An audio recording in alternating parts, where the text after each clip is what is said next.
Question right here in the front on your left. What's up, Coach? Brandon from the Warriors.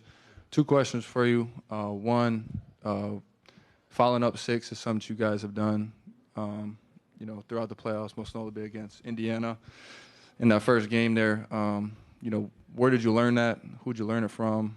And then what kind of made you want to implement that? And then the second question, how has your experience as a player helped you be a coach? The first one, I think our analytics department does a tremendous job.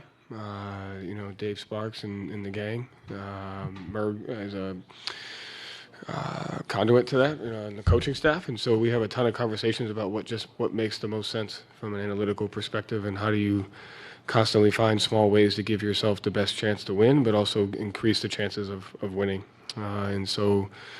In our department, that just makes the most sense to us. It gives us the best chance to win. It allows us to control the variables of the game, especially when teams don't have a timeout, which they didn't last night. So it's a credit to them, just bringing constant trends within the game that feel like give us an advantage and increase winning. Any chance you can go just a little bit 1% better, save a half a point, save 0.9 of a point, makes a big difference over time. So second one, I think just having an understanding of, from a player, just looking at the lens from a player's perspective. I think sometimes when you become a coach, you look at it from a coach's perspective, but at the end of the day, the world revolves around the guys and how they view things, and the lens with which they look at things. And so you have to alter your communication, you have to alter your schedule, you have to alter things that puts the players in the best possible position to succeed. So a lot of the decisions that I make, it's like, what would I have wanted as a player?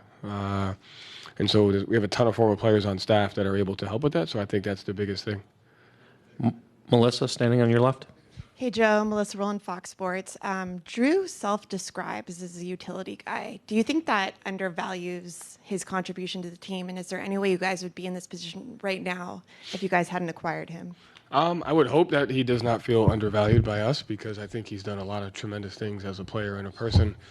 I think he's one of the ultimate values, and I think to have a guy like him be able to dominate the intangibles of the game on both ends of the floor is amazing to us, and we wouldn't be in this position without any of our guys, and he's included in that. Gary in the fourth row. Fourth row. Two. Joe, Gary Wash, Boston Globe. Your players have referred to you as crazy, unusual, bizarre, whatever, because of your philosophies. Do you embrace that? Do you like when your players think they don't know what to expect from you? And has that helped and fostered the relationship with guys who are just a tad bit younger than you are? Like, it's not a father-son thing here, like most coach and player. It's more big brother. Like, when they say that about you, does that make you laugh a little bit? I think the thing you just can't take for granted in the game today is a coach's greatest gift is a group of guys that want to be coached, want to be led, that also empower themselves. And so I think at the end of the day, I just appreciate the fact that we have an environment where learning and coaching is important, and getting better and developing is important. And so you can't do that. Like, you can't be a good coach if your players don't let you. You can't be an effective coach. Everything starts with them, their ability to buy in, their ability to execute the things. And so as a staff, we're grateful, and we talk about it every day. Like, if it wasn't for them, we wouldn't be here. So it's on them. Tim, all the way back right. Joe, kind of a question in two parts. You know the stat that a 3-0 lead has never been successfully overcome in this league. You guys almost did it last year. In a weird way, can that help you guys focus now, knowing that it can nearly be done?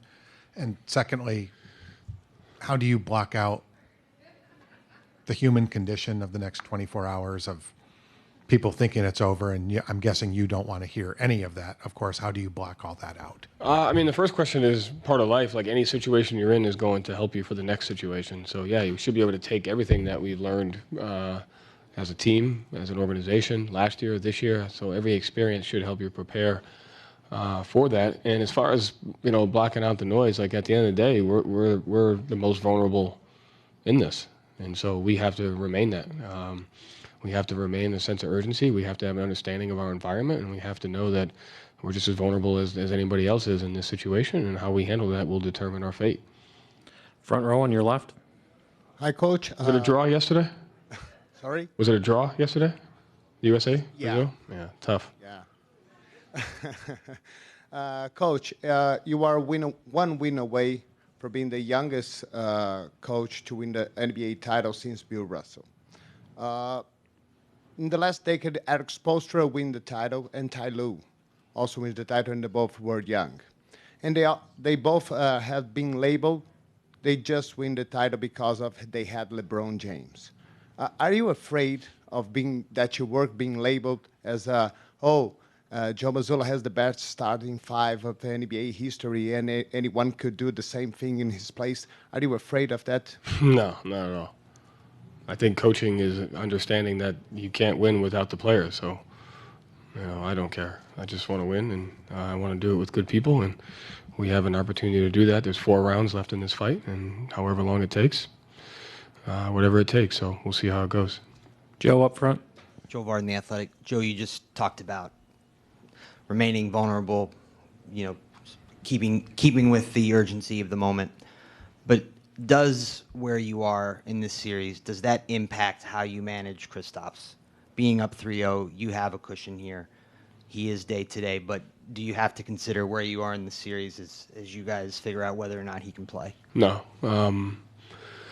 No, I think that's a rather passive way to look at things. I think at the end of the day, we have to continue to do what we do. Kristaps gotten better from yesterday to today. He's fighting like hell to play, but it's going to be up to us to protect him and to make sure that he's it's in the best interest for him as a player and a person. And none of that going into what's best for a player and a person has nothing to do with where we're at from a basketball standpoint. John, all the way back left. Joe, you talked about the guys in the locker room. You've said multiple times throughout this run that this is a great group of guys. What does it mean for you to be in this moment on the precipice, knowing obviously that you have one more win, but to be in this moment with this particular group of guys with a locker room, and how rare is it to have a group that's like this? Yeah, I mean, I saying that diminishes the other great locker rooms that you've been in. And, I think everybody in that locker room would say they've been a part of other good locker rooms. So I think a lot of it has to do with timing. But I think at the end of the day, we're in a situation right now where everybody's on the same page that winning is the most important thing and that we're going to do whatever it takes for however long it takes. And we just have to remain in that mindset that it's everybody's responsibility to impact winning. And as long as we stay there, we have an opportunity. We've got a chance. So I think it's focusing on that is what you got to be grateful for. Last question here on the left side. Hey, Coach, after Game 2, I think when people saw you at the podium, they were really impressed with the way you recalled plays in the first quarter with speed and precision. I was wondering, did you always have that kind of gift? I mean, was that just a product of watching so much film? Where did that come from? Just building retention and learning how to understand the why and building an awareness to your environment. You can't make decisions and you can't eliminate emotion if you don't have the facts and you don't have an understanding of your environment and what's going on. So just really trying to put yourself in a situation to how can we get away from the emotion of your environment and how can you get to the tactical, the facts, the truth of what's going on so that you can adjust accordingly. Thank you, Coach. Thanks.